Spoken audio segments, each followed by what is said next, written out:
Boa tarde a todos, benvidos á terceira e última ponencia do día de hoxe. Teño o prazer de presentarvos a Mar Pérez Frá, doutora pola Universidade de Santiago de Compostela, coa tese de a contribución da iniciativa líder ao desenvolvemento das zonas rurais, análise dos resultados do programa Líder 1 en Galicia e o norte de Portugal no 2003. Departamento de Economía Aplicada da Facultade Escola Politécnica Superior de Enxeñería do Instituto de Estudos de Desarrollo de Galicia IDEGA e na área de Economía, Socioloxía e Política Agraria. Pertenzo ao Grupo de Investigación de Economía Agroalimentaria e Medioambiental, Desenvolvemento Rural e Economía Social. E vai nos falar na súa ponencia dos montes comunais, ferramenta para o desenvolvemento das áreas rurais. Moitas gracias. Gracias a vos. Bueno, eu, antes de máis, o que vou facer é parabenizar a organización destas jornadas porque son estupendas. Xa lles comentaba antes que tuve a ocasión de asistir online a primeira das jornadas e non as vou a ver todas, porque realmente é un disfrute poder disfrutar dos ponentes que traedes, porque a mí me resultou moi productivo escoitar as charlas. E, agradecerle desde logo a Carmen, que foi a que se ocupou de toda esta intendencia que o fixo moi ben. E outra cousa moi importante, parabenizalos tamén públicamente polo debate que están organizando para a semana que ven. Temos unhas eleccións aí á porta e eu creo que necesitamos información e contrastar as propostas que nos ofrecen cada un dos partidos políticos para poder tomar unha decisión acaída. Entón, ese tipo de iniciativas sempre son moi de agradecer. Ben, como decía a persoa que me presentou, eu son economista. No meu grupo de investigación somos economistas e somos enxeñeiros e enxeñeiras, todas vinculadas co medio rural. E traballamos sobre este espacio con perspectivas moi diversas. Nos ocupamos de produción agraria e da produción forestal, facemos traballos con perspectiva medioambiental e tamén facemos traballos que teñen un enfoque da política, da política de desenvolvemento rural. E eu me ocupo fundamentalmente desta área. Eu do que vos vou a falar aquí é do papel que un recurso moi valioso ten como ferramenta para poder conseguir que esos espacios avancen no proceso de desenvolvemento. Entón, pensando estes días como podía chegar esta información da maneira o máis didáctica posible, pois o que pensei é que os contidos que lle tiña que dar son eses que vos estou mostrando aí. Entón, primeiro que vos propoño é que nos aproximemos xuntos ao concepto, ao que é a Galiza rural. É dicir, que é o que estamos entendendo cando estamos falando do rural galego. Porque iso é importante. Sin saber exactamente cales son as características, cal é a problemática que teñen estes espacios, dificilmente poderemos facer ningún planeamento. Ben, a partir de aí vou a introducir a cuestión dos comunais en Galiza. Se estuvestes na charla que deu Ana Cabana o primeiro día, veríades que ele estaba sempre facendo alusión ao concepto de comunidade, que era central no modelo de produción agraria que levaba aparellado unha serie de institucións sociais e que esa idea de comunidade formaba parte, era un pouco os alicerces sobre os que se sustentaba todo, o sistema social e o sistema productivo. En ese momento existían infinidade de institucións e de recursos de carácter comunal. Pois desde os muiños hasta as traídas de auga, as levadas, os fornos, os camiños, formas de organización comunal do traballo como as beceiras ou as rogas. E había tamén un elemento comunal ao que ela fixo alusión e lle dedicou bastante tempo, que eran os montes veciñais en Maucomún. Pois é, en concreto, dese sistema, dese recurso comunal que continúa aínda vivo a día de hoxe, do que vos vou a falar eu, e que considero que é central e que debe de ser contemplado a hora de facer calquera intervención neste territorio. E, vos explicarei cal é a situación que teñen hoxe en día, Ana o fixo mirando cara ao pasado, e por que considero que son tan relevantes. Ben, pois entón empezamos con isto de que é o rural. E aproveitando que somos pouquiños e pouquiñas, e para tratar de facer isto o menos doloroso posible, vos propoño que en lugar de contarvos eu o que é o rural, o intentedes definir vos. É dicir, eu o que vos vou a pedir, ou o que vos pido agora, se tedes ganas, se non traigo aí un plan B, é que me digades cales serían os rasgos se vos tedes que definir un espacio como rural, o sea, que é o que caracteriza o rural galego? Quen se anima? No, e se non, o dis en alto e o reproduzco eu tamén. Tamén pode ser. O verde, un espacio no que hai máis espacios, máis territorio dedicado a usos ambientais. Bueno, pode ser. Non, o espacio, eu o que vos pregunto, sin necesidade de entrar en moita fondura, é se vos tiverades que decir, incluso me podedes decir un indicador. É dicir, que elementos caracterizan, vos apoyaríades vos en definir un determinado espazo, que ten razón, o rural é un adxetivo, é dicir, un espazo, un territorio, un concello, me dá igual, como rural. Quer dizer que aquí, de momento, salieron dous elementos. Un espacio no que predominan os usos ambientais e despois un espacio que socialmente está denostado. Vale, iso é máis difícil de medir, pero sí que é certo. Normalmente, cando lle preguntas a xente cales son as características do medio rural, e eu ás veces isto teño feito en talleres, e incluso cos alumnos en clase, bueno, esperade que me saltei un. O que me falan é desto. Me veñen salindo, o sea, quer dizer que no fondo resumen o que acabas de dicir ti, Carmen. Falan de, bueno, a fenda das infraestructuras e dos servicios, un lugar con debilidade demográfica, un espazo que ten problemas ambientais. Curiosamente, tú focalizabas na cuestión do recurso ambiental, pero a xente suele focalizar máis nas cuestións ambientais. Un rural con escasa diversificación económica, que iría máis polo que dis ti, un rural no que hai unha ausencia de ordenación de territorio real, unha debilidade da industria agroalimentar. Si vos dades conta, e isto se repite unha e outra vez, podíamos poñer incluso máis post-it aí, pero si vos dades conta, detrás de todo isto, o que está é unha visión negativa destos espacios. Socialmente contemplamos estos espacios como espacios problemáticos. E fixadevos unha cousa, ademais eu son moito de salir chorada da casa, entón, quero dicir que parte desto, o sea, é completamente certo, pero eu creo que necesitamos cambiar un pouco o chip, porque fixadevos, se vemos o rural como un espacio problemático, eso que está aí é a aplicación dun estándar de Eurostat, que é o de Gurba, que seguro que conocedes, de feito Xosé utilizou un mapa parecido, o elabora o IGE, e está basado basicamente na densidade e é unha clasificación dos 313 concellos galegos en función de o que aparece en morado serían as zonas urbanas, zonas de densidade de poboación alta, as zonas periurbanas, que vedes que se sitúan no eixo atlántico, e despois establece tres categorías de rural. O rural densamente poboado, que está situado, de novo, nesa franxa do eixo atlántico, pero despois tamén hai determinados concellos que actúan como cabeceiras comarcales que teñen unha densidade máis alta, e despois teríamos outras dúas categorías que son as que ocupan especialmente a última maior parte do mapa, que o rural menos densamente poboado.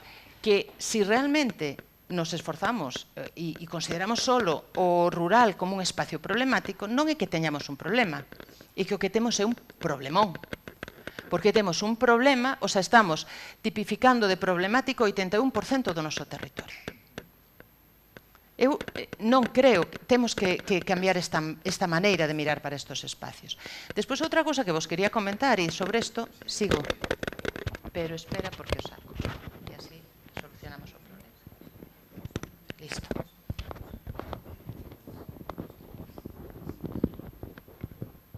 Vale, nada.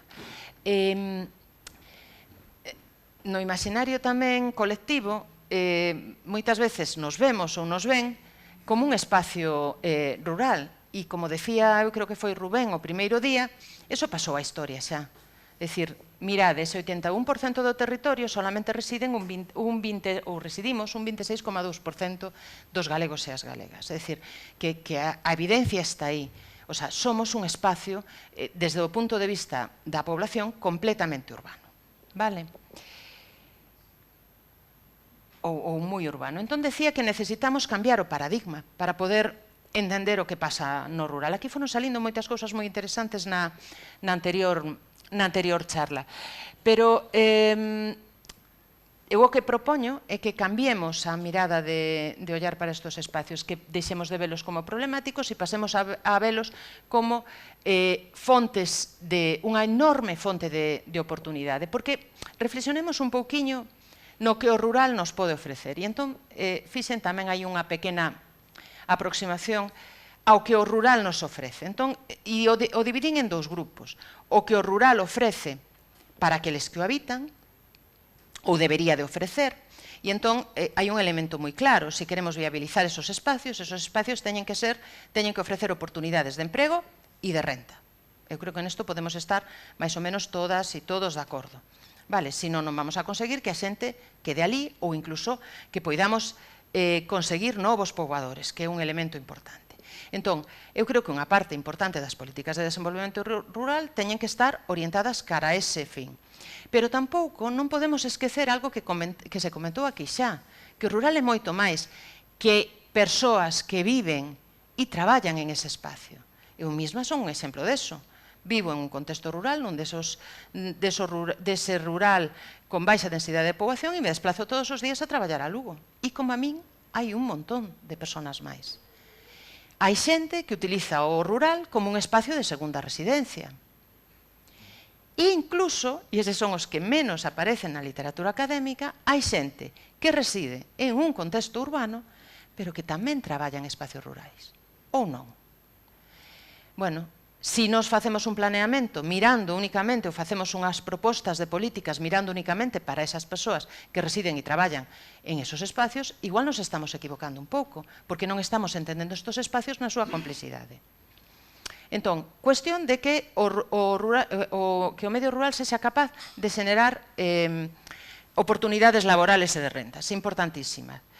Pero non é suficiente, porque a menos que consideremos que esas mozas se veñan a vivir ao rural, non vamos a conseguir viabilizalo. Por qué? Porque o rural ten que ser un espacio que ofrezca calidade de vida aqueles que esperamos que o habiten e aqueles que os estamos habitando. O que non podemos, e tamén se comentou aquí, é estar añorando un rural do século XIX ou do século XX. Quer dizer, o rural ten que ofrecer condicións de vidas dignas e adaptadas ao século XXI para aqueles que o habitan. E o de colocar aí esas superheroínas non é un casual, porque nesas políticas teñen que estar especialmente dirixidas ás mulleres. As mulleres son o soporte desos espacios a día de hoxe. E iso é algo que en todos os estudios que estamos facendo nos sale. Participamos dun proxecto europeo que vimos de finalizar, que se chama Xerpa, no que estuvemos traballando con 40 grupos de toda Europa, e isto aparece sistemáticamente en todos, é dicir, non é unha cuestión únicamente galega. E máis, temos que pensar que o rural son os espacios, se o conxunto da sociedade continúa desgraciadamente sendo profundamente machista, nos espacios rurais esta situación se acentúa. Boa parte dos traballos, ou a maior parte dos traballos de cuidado que se requiren en estes espacios os exercen as mulleres. Eu non hai moito tempo me convidaron a dar unha charla en Viana do Bolo. E entón se me ocurriu facer un exercicio moi simple, que é coller o que eu lle chamo a poboación potencialmente dependiente, que son os maiores de 65 anos, e dividilo entre a poboación potencialmente cuidadora. E comparei Viana do Bolo, que son as mulleres que teñen entre 45 e 65 anos. Comparei o que me daba esta ratio tan simple na cidade da Coruña e en Viana do Bolo. Bueno, na cidade da Coruña, unha muller sabe que vai a ter responsabilidades de cuidado sobre un ancián e pico. En Viana do Bolo sabe que lle vai a tocar cuidar a 4. E onde hai máis servicios que apoyen a estas mulleres nesa labor de cuidados que é exclusivamente súa? Ou casi exclusivamente súa? En Viana do Bolo ou na Coruña? Eu creo que a resposta é bastante clara. E ainda nos preocupamos e nos preguntamos por que son as mulleres as que emigran primeiro das zonas rurais. Pois eu creo que a resposta é bastante obvia. Vale? Entón, a cuestión de focalizar na creación de emprego é importante, pero a cuestión de xenerar condicións de vida dignas para todos e todas tamén é fundamental. Pero o medio rural é únicamente importante para os que habitamos nel. Non, o rural está ofrecendo xa, é unha fonte de riqueza importante e de sostenibilidade para o conxunto da sociedade, para a urbana tamén. E se vos fixades en ese gráfico que fixen aí, utilicei dos xogos de colores, porque os recursos que está proporcionando o medio rural ao conxunto da cidadanía os divido en dous tipos. O primeiro é bastante obvio. O medio rural proporciona alimentos e materias primas. Alimentos, madeira, o que sexa. Este tipo de bens teñen unha característica que é común, que teñen un precio no mercado. Son remunerados millor ou peor, pero teñen unha remuneración a través do mercado. O segundo elemento, que é fundamental e no que o medio rural ten un peso importantísimo, non solamente produce alimentos e madeira. De onde sale a enerxía que estamos utilizando agora mesmo en esta sala? Se xenera en Vigo, na Praza Maior de Lugo. Esta enerxía verde que vai a ser o futuro da sociedade, de onde se xenera? Se xeneran estes espacios.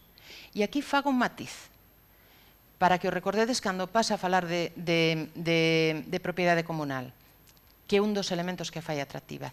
Moitas veces, algunha destas actividades, en menor medida o sector forestal, pero tamén, e o sector eléctrico, son considerados, como decía Xosé, meros soportes, é dicir, é riqueza que se xenera en estes espacios e que fluye en unha porcentaxe moi elevada fora deles, deixando unha parte moi pequeniña dos beneficios xenerados en estas áreas. Eso sí, todas as externalidades negativas, todos os daños ambientais permanecen no territorio. Bueno, con isto estou falando de elementos que xenera o medio rural e que teñen precio de mercado, con estes problemas que acabo de citar. Pero é que as zonas rurales son onde están. Antes decía que a electricidade non se producía nos contextos urbanos, se producía no rural. E os servicios ambientais? A biodiversidade, onde reside? Onde están os sumideiros de carbono? Están en estes espazos, ou non? E a xente, e os que habitan estes espacios, en algúns casos non, pero moitos dos agricultores e das agricultoras que temos non están contribuindo ao mantemento da biodiversidade, ao mantemento destes servicios. Eu creo que a resposta é claramente sí. E reciben algún tipo de remuneración por este traballo? Non. Digamos que son servicios que prestan de maneira gratuita ao conxunto da sociedade. E, por último, o patrimonio. Solamente son bens patrimoniais a muralla de Lugo e a Catedral de Santiago?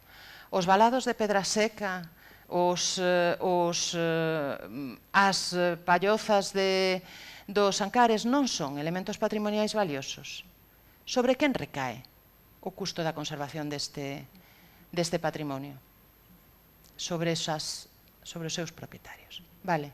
Entón, hai un elemento que eu teño moi claro, ou unha cuestión que temos que ter moi clara. Estas funcións, que son funcións reais, esta riqueza que están xenerando estes espacios ao conxunto da sociedade debe ser remunerada.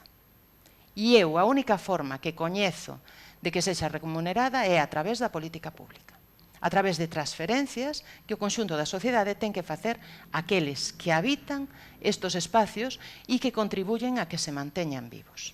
Vale?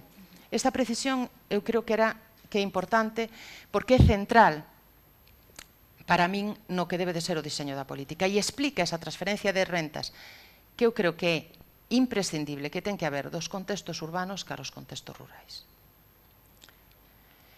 Vale, entón, tratando de simplificar digamos que de concretar todo isto en unha definición. Que precisamos para facer o rural viable, para facelo atractivo, para que haxa xente interesada en habitalo? Bueno, pois necesitamos cambiar o foco das políticas. Necesitamos cambiar o diseño das mismas. Debemos de diseñar políticas que tomen como base o patrimonio cultural e natural. Fixadevos que non é de economía do único que temos que falar. Ese patrimonio cultural e natural herdado. E outra cuestión moi importante que nos estamos atopando tamén sempre que estamos traballando coas persoas que habitan estes espacios. Necesitamos que no diseño destas políticas se impliquen os seus habitantes, porque además eles queren implicarse. E estamos, digamos que no diseño das políticas, transformando a participación pública en un mero trámite. E iso tamén temos que cambiarlo. Bueno, e que sirvan para construir ese rural novo, adaptado ao século XXI. En suma, o que debemos é de crear esa nova política e deixarnos de políticas defensivas. Eu con políticas defensivas me refiro á política do paracetamol ou da tirita. É dicir, temos poucos nenos, que desgracia. A culpa das mulleres, fomentemos políticas de natalidade, con cheques bebés e con chorradas destas. Non, eso non nos leva a ninguna parte, porque cando esas personas cumplan os 18 anos, se non conseguimos transformar ese territorio en un territorio atractivo, que vai a pasar? Que se van a marchar como se están marchando xa. Entendedes un pouco o foco do que digo? Ben. Vale. E isto tamén é moi importante. Temos que pasar da política do bla bla bla á política de romper a hucha. Despois, se queredes, vos poño exemplos concretos, pero é que realmente todo ese discurso que hai de a legislatura do rural, da España vaciada, de non sei que, non sei cuánto, todo eso, en que se sustancia? Se sustancia en que toda política de desenvolvemento rural que se aplica, no caso galego, que na que me manexo mellor, se financia basicamente cos fondos FEADER cofinanciados co mínimo necesario para que cheguen. Non se pon ni un céntimo máis. E así levamos. Observo que por un lado vai o discurso e por outro lado van os feitos. E perdonade se vou moi rápida, pero é que, dadas as horas, eu creo que nos convén a todos ir acabando antes. Entón, entramos xa nos comunais, que vos decía que porque tamén é un tópico que me gustaría romper, esa idea do galego e da galega como un animal profundamente individualista. Eso non é certo e non foi certo na nosa historia. Eu creo que coa charla de Ana outro día quedou ben patente. Quero dicir que nós vimos dunha sociedade non hai tantos anos que era profundamente colectiva e fomos capaces de cooperar e de avanzar cooperando. Pois de toda esa sociedade, basicamente, os poucos recursos comunais que quedan vivos son os montes veciñais.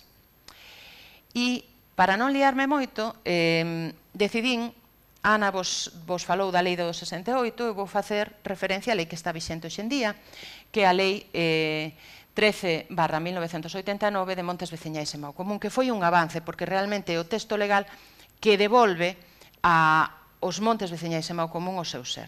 E entón simplemente collín os dous artigos que explican, vou mirar para aquí porque tú falabas da presbicia, Carmen, pero o meu proceso de pérdida de visión está alcanzando, me estou dando conta por esa pantalla que está alcanzando niveles estratosféricos. Entón, nese artigo primeiro se define o que son as características básicas destos montes.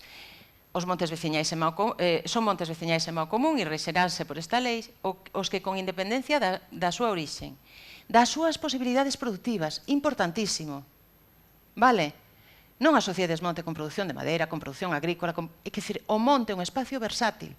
Este territorio é un territorio que debemos de concebilo como multifuncional. Independientemente das súas posibilidades productivas, do seu aproveitamento actual, hai sentencias de devolución de montes que foron ocupados durante 50 anos e que hoxe en día están nas mans dos seus lexítimos propietarios. E da súa vocación agraria pertenzan a agrupacións veciñais e iso é a clave. O monte nin é propiedade privada, nin é propiedade pública. Ou, se queredes, é propiedade privada, pero de carácter comunal. Quenes son os propietarios destes espacios? Os que residen, os que conforman a comunidade. E iso é fundamental. Lembrades que vos decía antes, vos falaba de algunhas actividades, por exemplo, eólica, na que o recurso, digamos que a riqueza xenerada salía do territorio.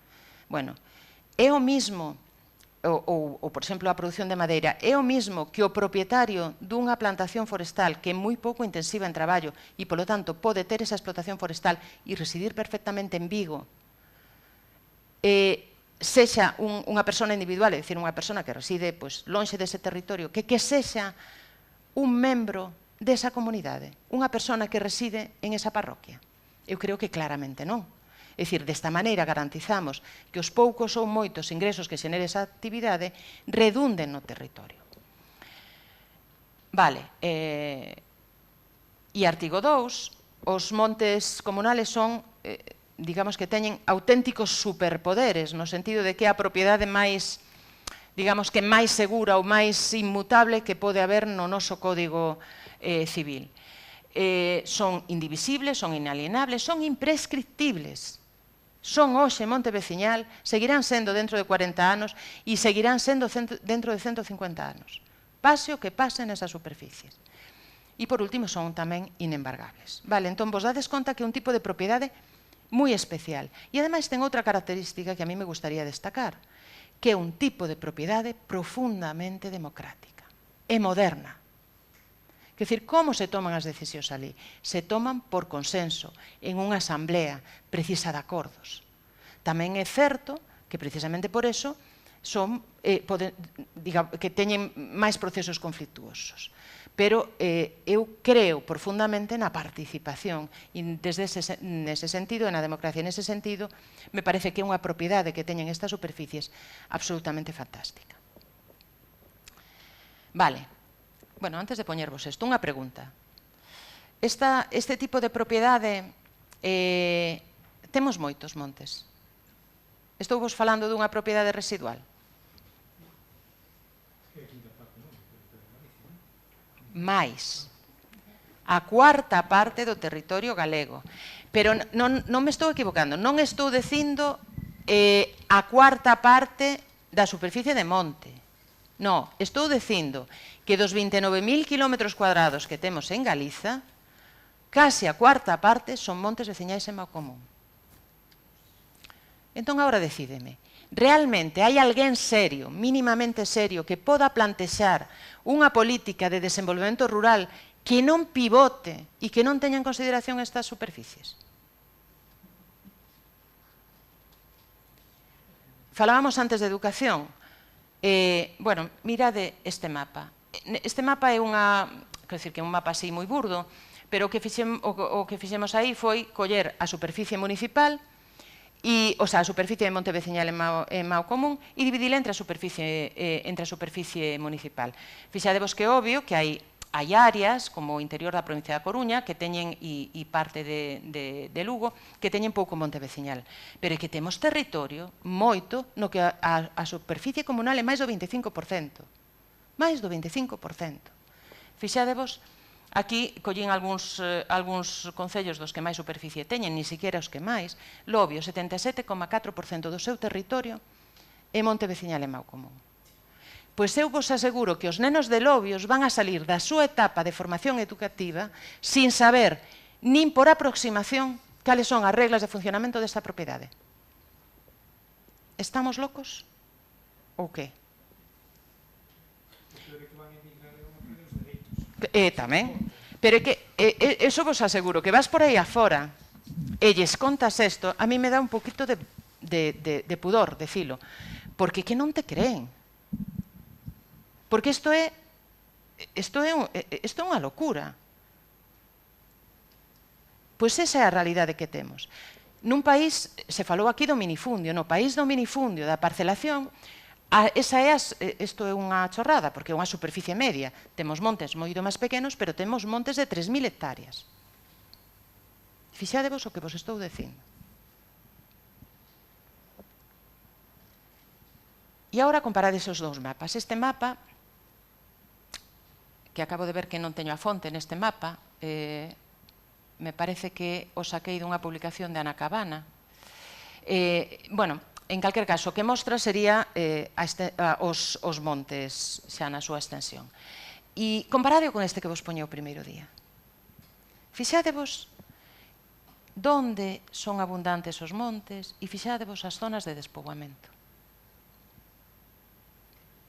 é que é un recurso maravilloso. E que non podemos renunciar a utilizar de forma productiva estos espacios. Non ten sentido calquera actuación que plantexemos sin consideralos.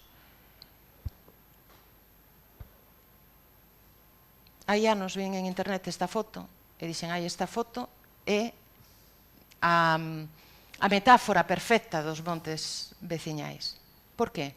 Porque temos unha ferramenta maravillosa que é a tesoura, os montes, pero está inutilizada. É dicir, hai algo, porque é certo que os montes veciñais son o 24%, un poquinho menos do 24% do total, pero tamén é certo que moitos deles están en situación de abandono e en outros casos de subaproveitamento. Tamén é certo que temos montes absolutamente maravillosos.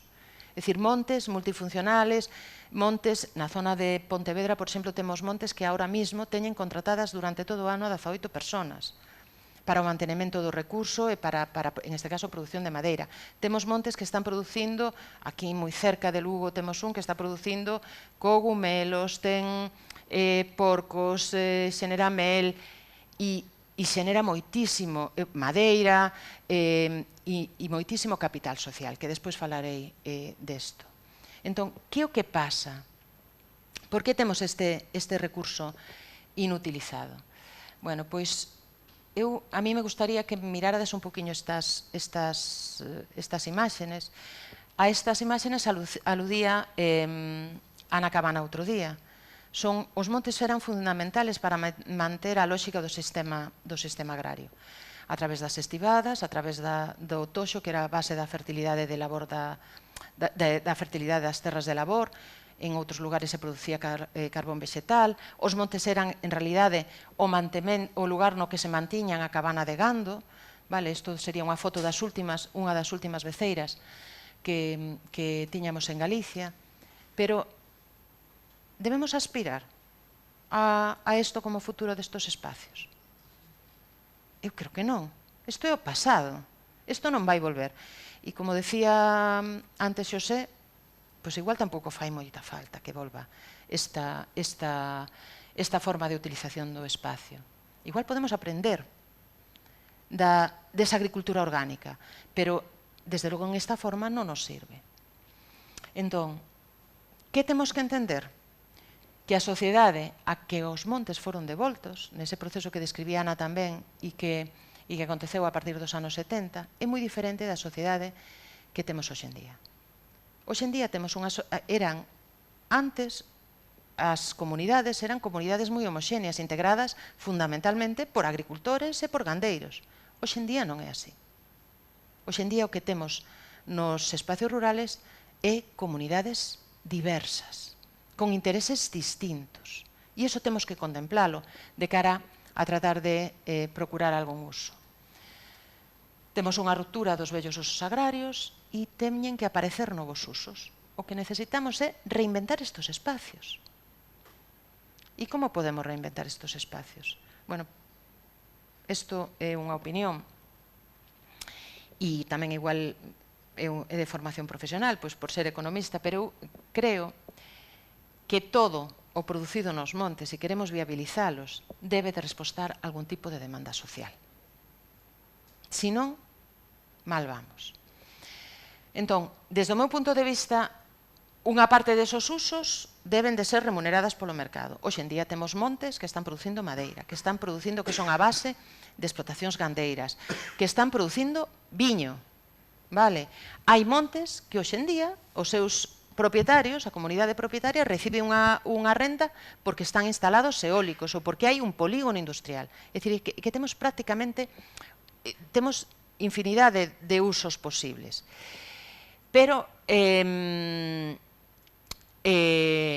esos serían os usos que poden ter unha remuneración no mercado. E os outros beneficios que poden xenerar, que son de carácter ambiental e que son de carácter social, deberán ser, de novo, retribuídos polo conxunto da sociedade. É dicir, se nós queremos, hai montes veciñais na zona norte de Lugo nas que hai turbeiras que son valiosísimas desde o punto de vista ambiental. Se nós queremos que esas turbeiras se conserven, pois igual o que temos que ter é un consenso como sociedade para remunerarlle aos seus lexítimos propietarios por ese uso, por ese sumideiro de CO2 que son as turbeiras e compensarlles para que non as destinen para a alimentación do gando, para o que sexa. Entendedes o que quero decir? É dicir, o que necesitamos é esos usos ambientais que xa están xenerando estos espacios que sexan remunerados. E a única forma que se me ocurre para bens que non están no mercado é a través de transferencias sociais. Hai aquí un uso do que non falei e que eu creo que é moi importante e moitas veces denostado.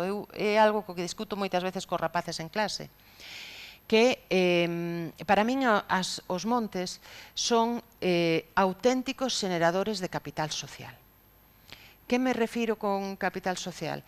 Me refiro a que un dos problemas que teñen as zonas rurales hoxe en día é que son sociedades completamente desestructuradas e ailladas, nos que a socialización é moi difícil, pois porque hai xente moi maior residindo ali, porque o aillamento é importante, porque teñen dificultades de mobilidade se non dispoñen de coche privado. Entón, os montes veciñais e das poucas institucións sociais herdeiras desa agricultura tradicional que continúan vivas. Entón, moitas veces, cos ingresos que xenera o monte, se fan comidas vecinais, se fan festas, e eu considero que lle debemos dar a estos elementos o valor que merecen, porque están construindo sociedade, están articulando redes. E é un elemento que pode ser tan importante como as funcións ambientais ou as funcións económicas. E que podemos facer para aproximarnos a estes obxectivos, que son complexos? Bueno, pois a mí me gusta recurrir a quen sabe, de verdad, destas cousas, e así de paso vos comento quen é esta señora, que igual non conocedes algúns de vos, e a ver se vos pica a curiosidade. Esta señora que teño aí na foto se chama Eleanor Ostrom. É unha economista, por certo, a primeira muller que ganou un premio Nobel de Economía no ano 2009, e tamén vos comunico que somos un pouquiño partícipes todos e todas deste premio Nobel. Por que? Porque esta muller o que fixo foi cambiar completamente a mirada que os economistas tiñamos dos espacios comunais. Ela se dedicou, había digamos que un convencemento maioritario de que a eficiencia económica solamente se podía conseguir en bens de carácter público ou bens de carácter privado particular. Ben, e a propiedade comunal, que é moi abundante en todo o mundo, non solamente aquí, era denostada como unha especie de residuo do pasado que estaba condenado a desaparecer e que, ademais, nos levaba a ineficiencia económica e, en moitos casos, a extinción do recurso. Ben, pois esta muller demostrou que eso non era certo e para eso se dedicou a estudar distintos tipos de bens comunais por todo o mundo, entre eles os nosos comunais, os comunais galegos. E ela definiu, isto que tedes aquí obviamente unha simplificación, definiu unha serie de requisitos nos que si se daban permitían que esa propiedade comunal fora tan eficiente desde o punto de vista económico e desde o punto de vista ambiental como podría ser a propiedade pública ou a propiedade privada. Que se requería para que unha propiedade comunal pudera ser calificada como de xestión exitosa? Primeiro, tiña que ter os límites claramente definidos, tanto do recurso como da comunidade. É dicir, debíamos de saber onde estaban os límites do recurso comunal e debíamos de saber quenes eran os seus lexítimos propietarios ou, se queredes, aqueles que teñan o dereito de uso. Outro requisito, coherencia entre as reglas e as condicións locais. É dicir, tiña que haber reglas de funcionamento e esas reglas tiñan que ser coherentes con esa comunidade. Isto nos remite ao que vos decía antes. Non podemos, os montes comunais hoxe en día pertencen a comunidades que son moi diferentes das comunidades rurais que había no ano 1920. A comunidade debe de participar no diseño das reglas, ten que haber algún tipo de vigilancia que garantice a pervivencia do recurso, un sistema de sanción graduadas e mecanismos de resolución de conflitos e recoñecemento político externo. Boa parte destos requisitos os cumplen os nosos montes. Donde residen para min as principais dificultades? no primeiro punto. Límites claramente definidos. É dicir, por suposto, nos temos recoñecemento político externo e demais, pero fixadevos, límites do recurso. Ano 2024. A maior parte destas comunidades de montes continúan sen deslindar. Con enclaves, con conflitos con outras comunidades. E iso explica boa parte da conflictividade que teñen. Eso sí, a lei de 1989 determinaba que a obriga do deslinde era da administración pública. Ben, solucionado, podemos estar tranquilos. A administración conseguiu superar ese obstáculo. Chega o ano 2012 e se sacan a Lei de Montes de Galicia e soluciona o problema dun plumazo. E en un artigo, a obriga de deslinde pasa a ser das comunidades. Sí. Sí, claro. Bueno, de deslinde, quero dicir que non ten... Vamos a ver, o proceso que contaba Ana outro día de clasificación para devolución se fixo, se tú vas á carpeta clasificatoria dun monte, o que te encontras é un croquis a mau alzada. Eu teño topado algún monte no que a superficie demarcada era superior a do concello. Entón, é que non estou falando... Claro, efectivamente, non estou falando de cuestións técnicamente moi complexas, o sea, estou falando é que non se sabe onde empeza e onde acaba e en moitos casos, no interior do propio monte, hai enclaves privados. Vale, eso é o primeiro que temos que intentar solucionar. Pero claro, como van facer comunidades que en moitos casos están descapitalizadas? Dades vos de conta.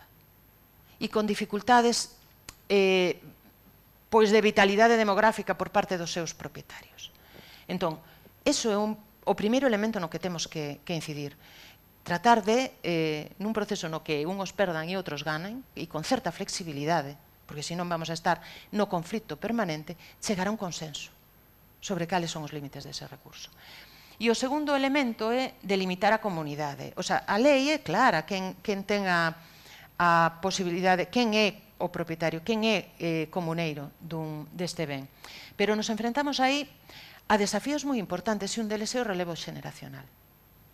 Eu, cando empecé a traballar nesto dos montes, fai un mogollón de anos, pois o primeiro que fixen é ir a unha organización galega de montes veciñais en Maucomún e ir aos seus congresos.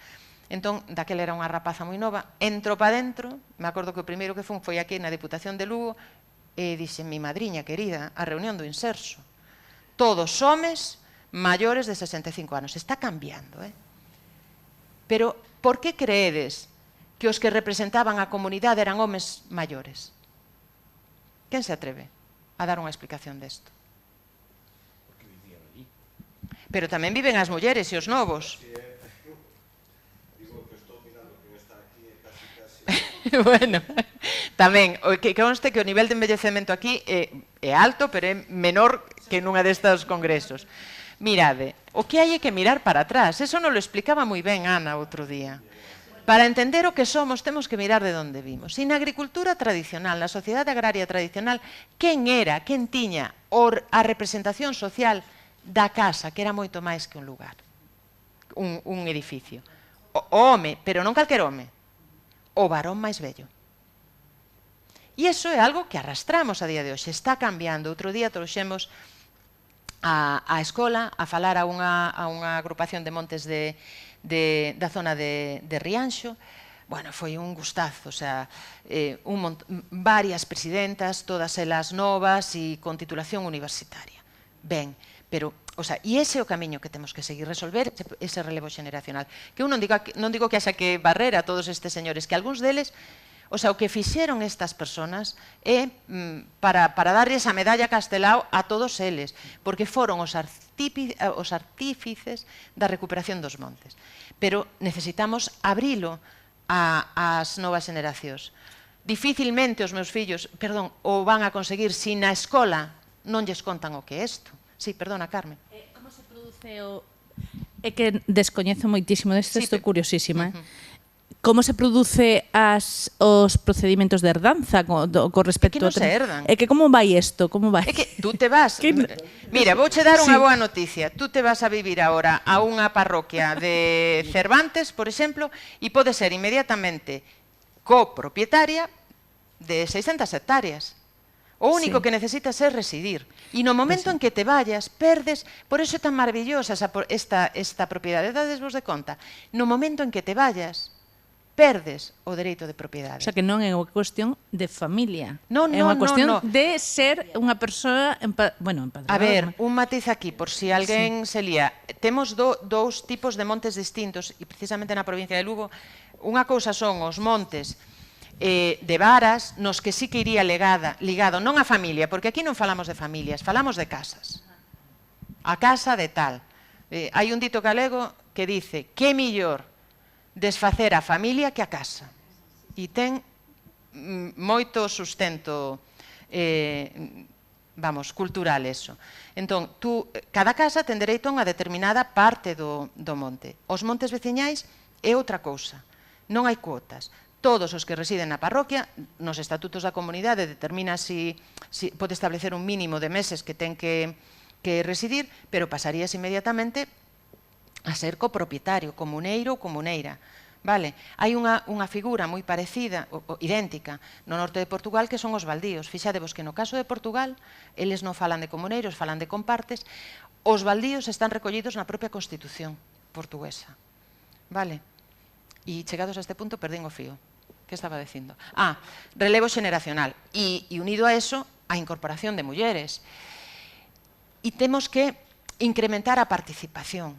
Quer dizer, a participación se incrementa co coñecemento, divulgando este tipo de propiedade. E incluso sendo máis flexible,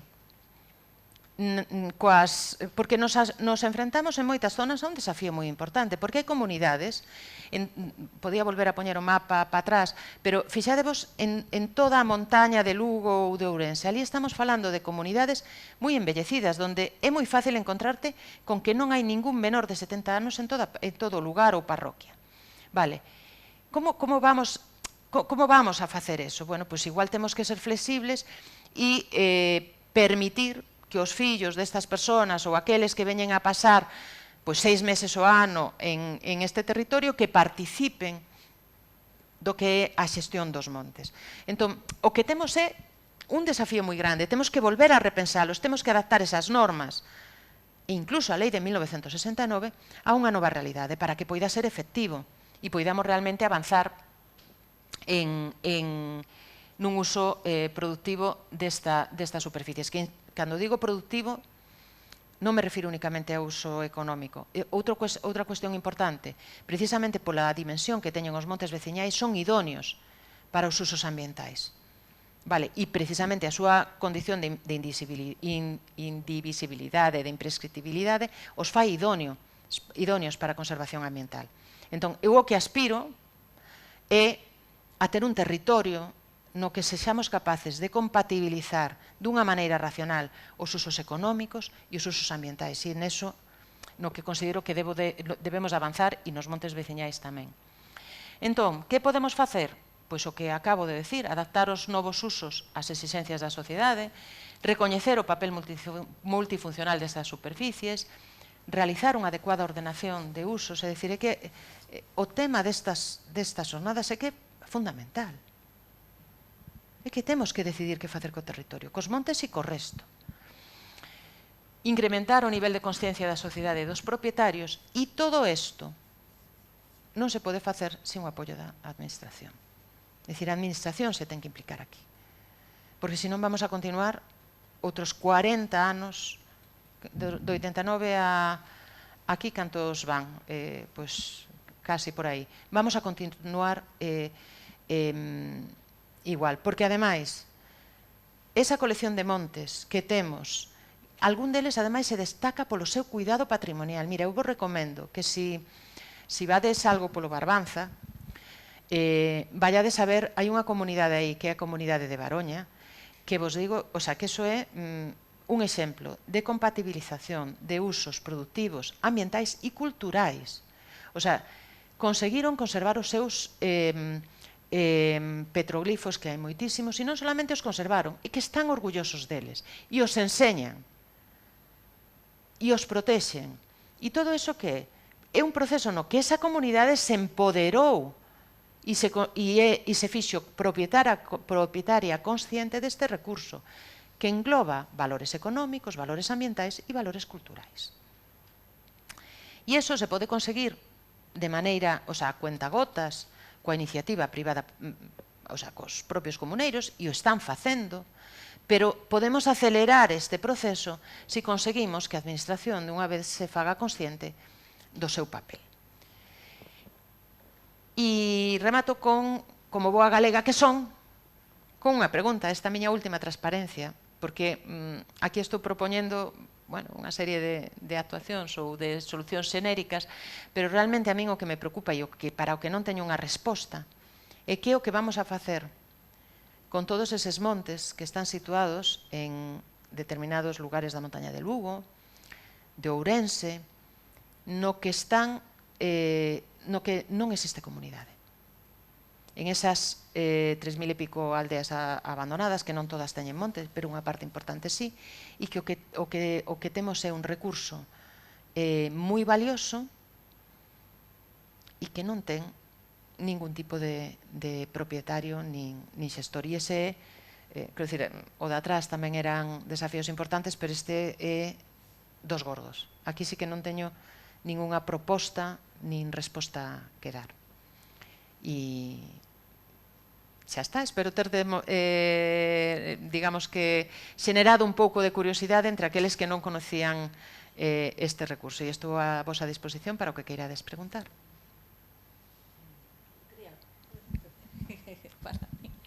Eu estou aquí moi curiosa con isto, Mar.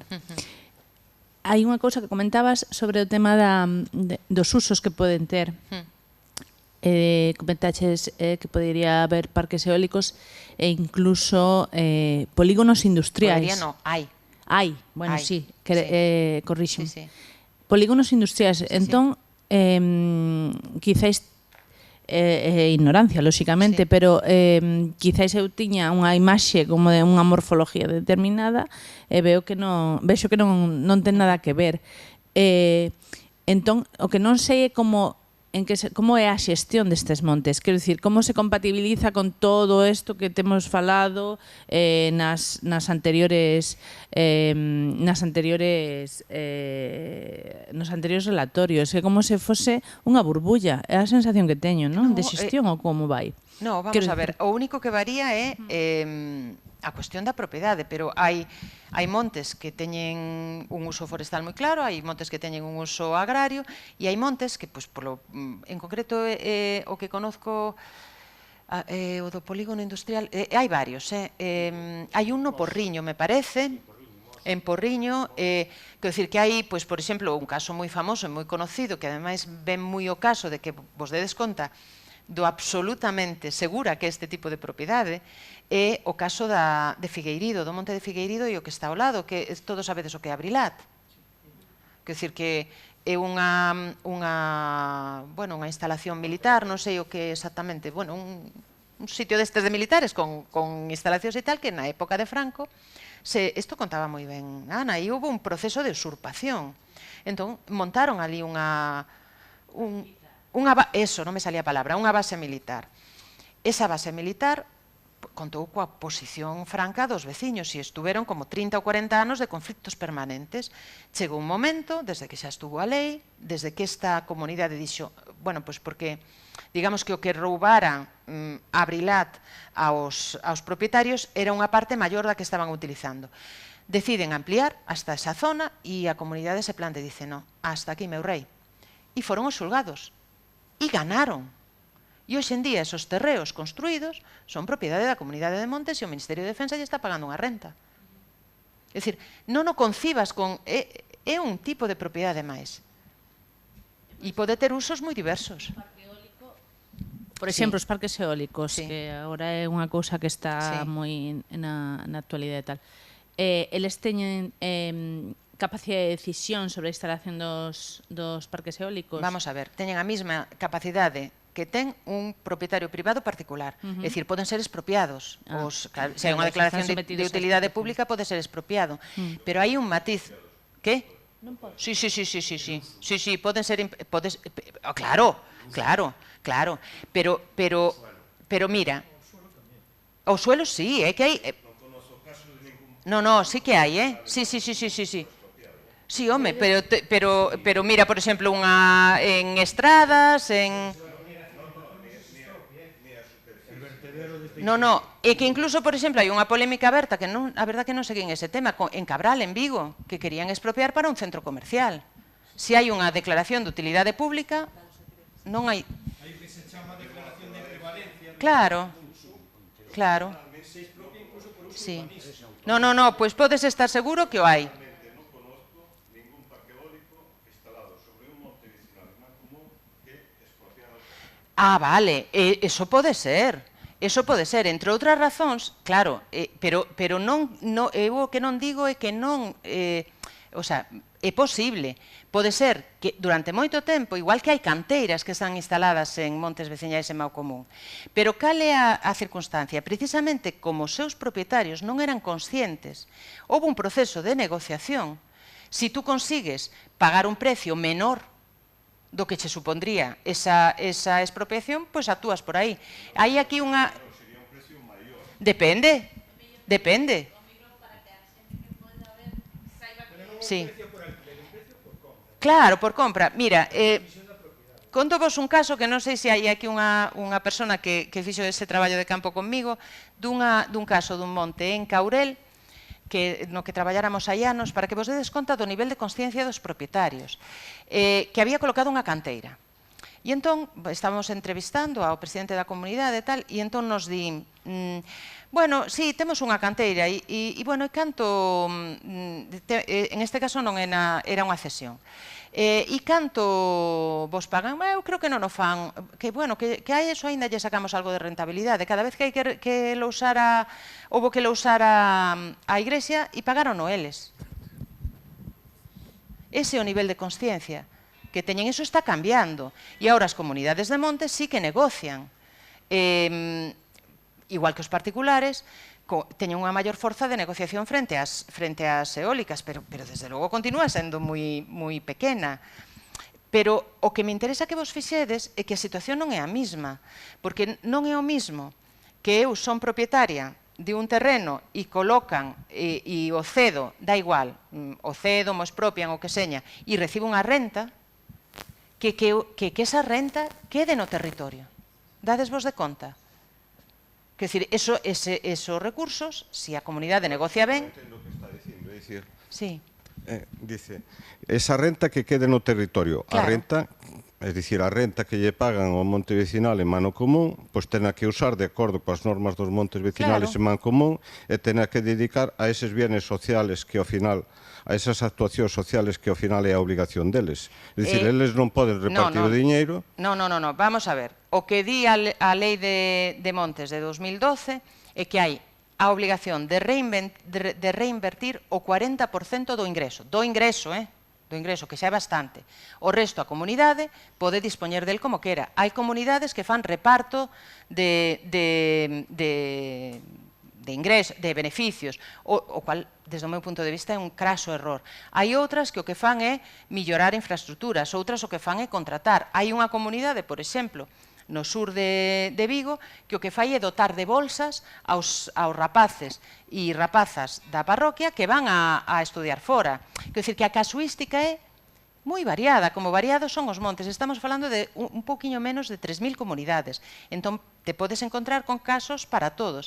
A diferencia é que como tú dis, a comunidade recibe ese ingreso polo eólico, polo convenio que teñen para plantar, pola cesión que sexa, reinvirten o 40% na propia comunidade, é dicir, no propio monte, o cual está moi ben, e despois co resto fan o que consideran. Se eu son propietaria e resido en Lugo e teño un monte e teño unha propiedade herdada en Escairón, esa renta que xenera esa propiedade que teño en Escairón vai para a miña conta bancaria e o decido invertir pois no que me dé a gana, que para eso son propietaria.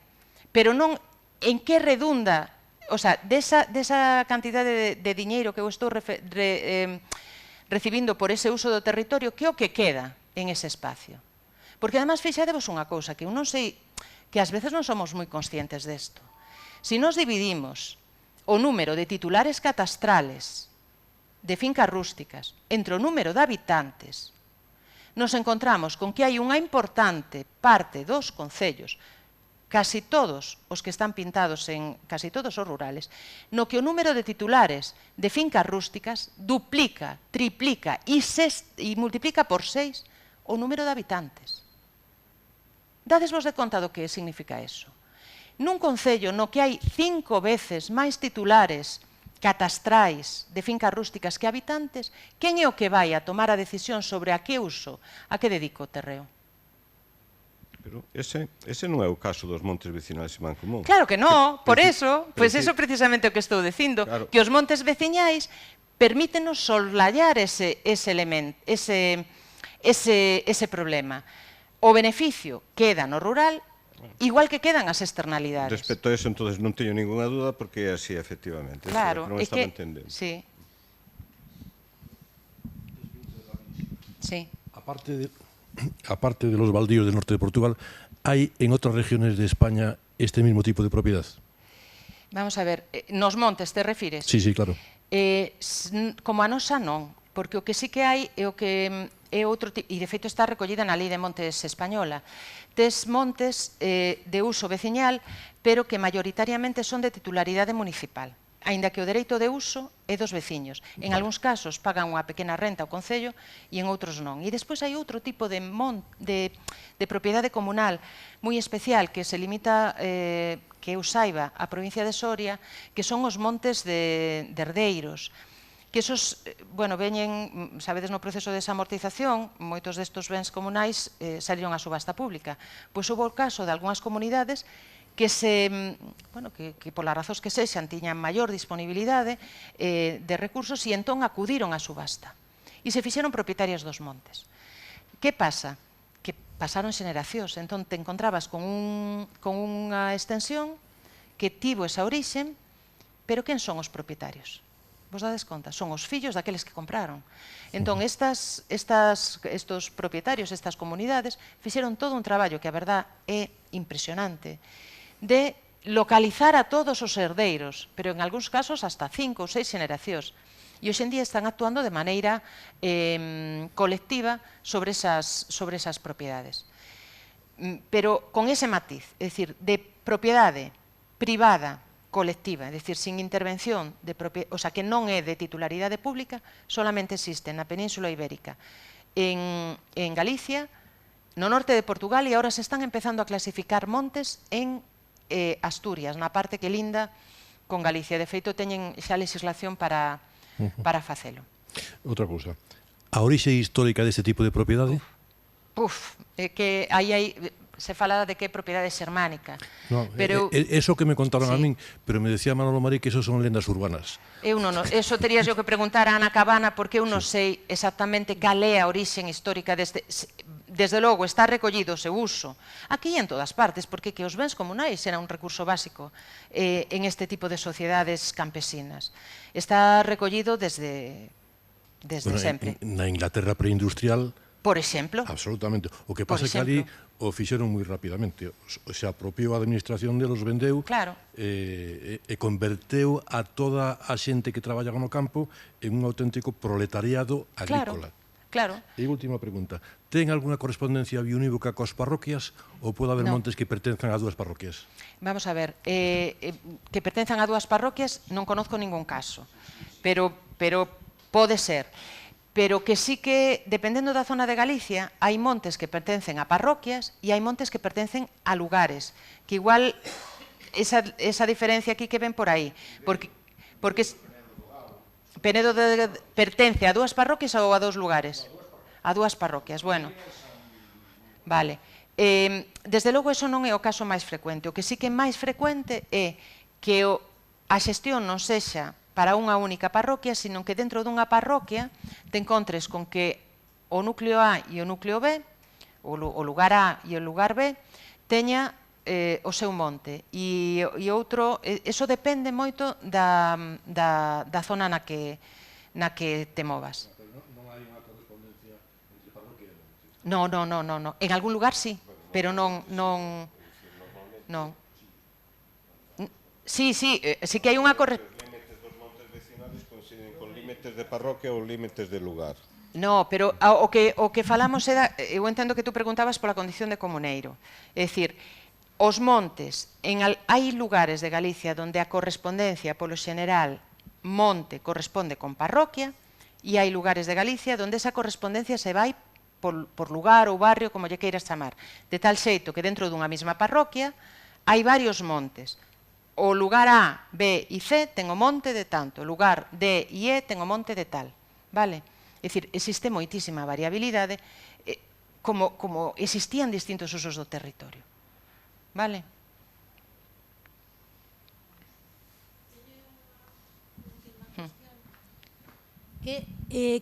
Hai algunha posibilidade de revertir o caso nos municipios estes onde xa se perderon os comunais, no que foi o monte repartido, donde viven esos seis, eses veciños que se extuplican os propietarios ou os veciños. Digo, hai unha forma, podería haber algún proceso do común para volver os comunais nos sitios pois donde xa os perdemos? A ver, a min eso me parece unha senda moi peligrosa. Eso, supoño que se hai unha vontade, quero dicir, que eu creo que ao final o que ten que haber é, para que esta xestión sexa exitosa, ten que haber consenso. Entón, se hai unha zona donde esos montes foron divididos, e que supoño que en orixen o 100% de Galicia tería comunais, e, sin embargo, na provincia de Coruña, sobre todo, hai bastantes menos.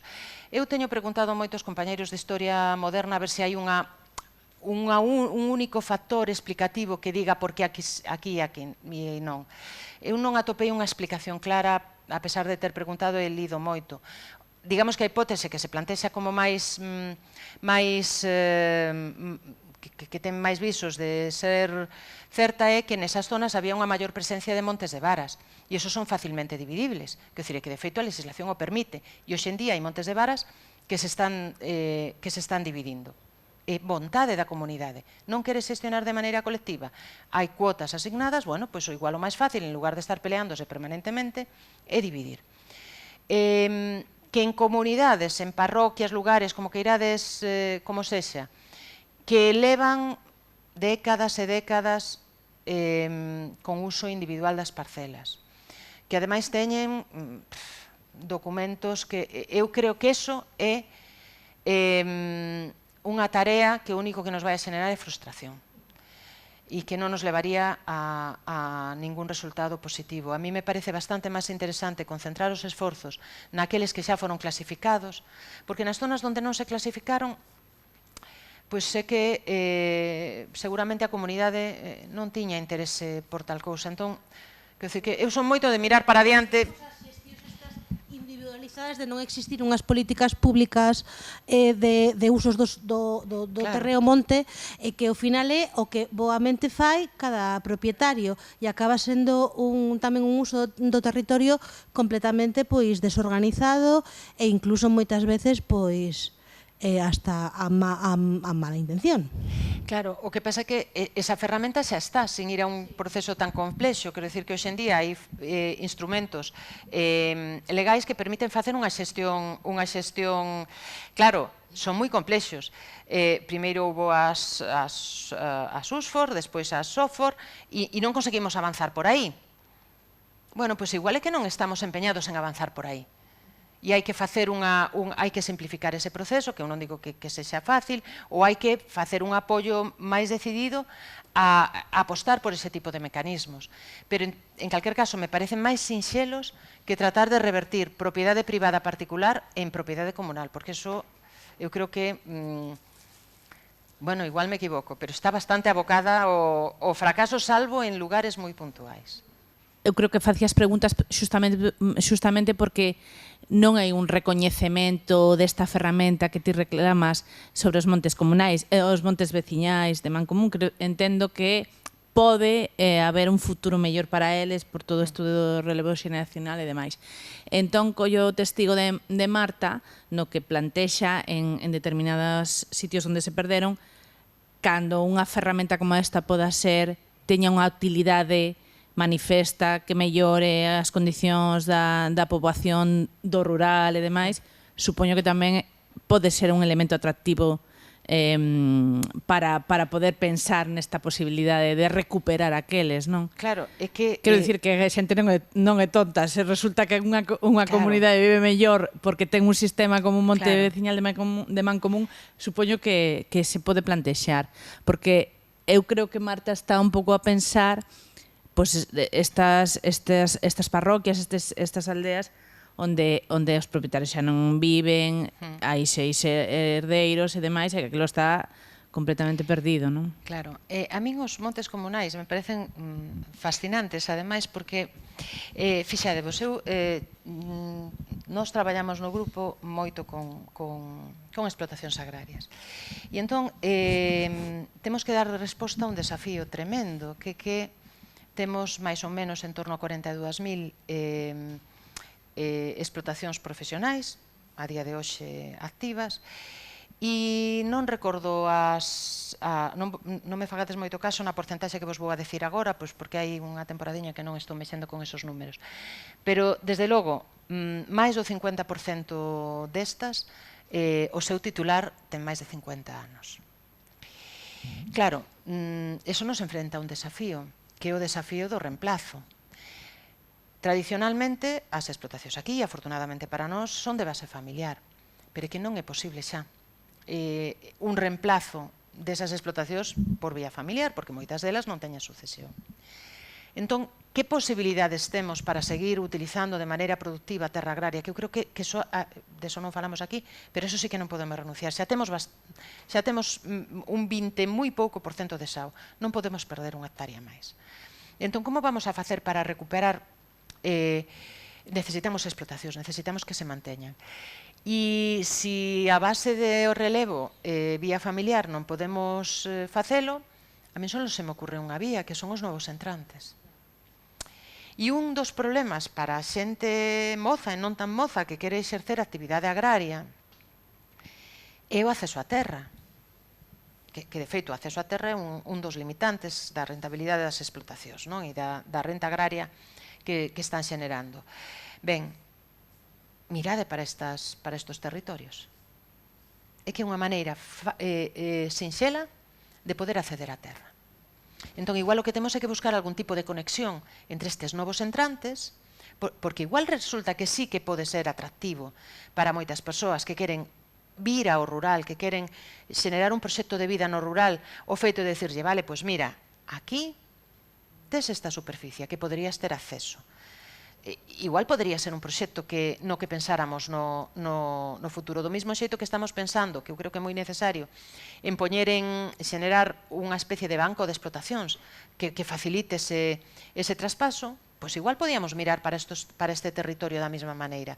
Non todos teñen aptitude agrícola ou gandeira, pero igual para unha gandeiría que teña unha carga gandeira baixa, sí que son perfectamente factibles. Entón, que é unha maneira, outra das opcións que podemos dar para estas superficies.